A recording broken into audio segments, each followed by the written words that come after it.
I came across this amazing fact about motivation and I can't wait to share it with you guys. Since brain is such a energy intensive organ, a dynamic neuroeconomic calculation keeps on going on every second, and dopamine is its currency. The brain asks, is this reward worth the effort? And the desire of that reward is proportional to the dopamine that is released. So when we say shorts and reels are high dopamine activity, that means our brain expects a very big reward on the other side. That's why it releases a huge amount of dopamine. While for studying or for exercising or for showering, something like that, the reward expectation is not that big. So the dopamine that is released is very low. So what can we say? That the amount of dopamine that is released is proportional to the motivation that is created in our body. So if your brain predicts no reward, it will not produce any dopamine. That means it will not spend any energy. So you will not have any motivation if you don't see any reward. So motivation is not a personality trait.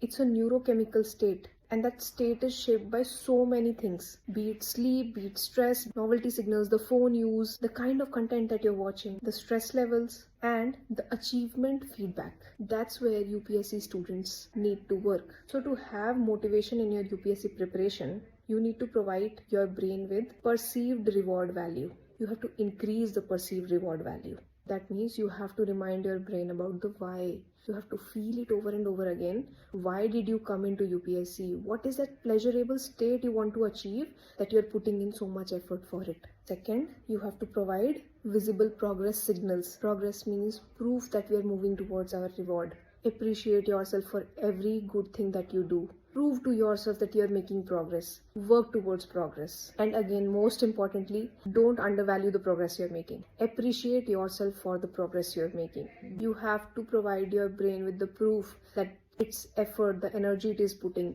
is worth the reward it is going to get. Otherwise, the brain will withdraw energy from it. Watch it a couple of times if it got a little heavy. But I think it can really change your perspective towards motivation and how do you proceed in your exam.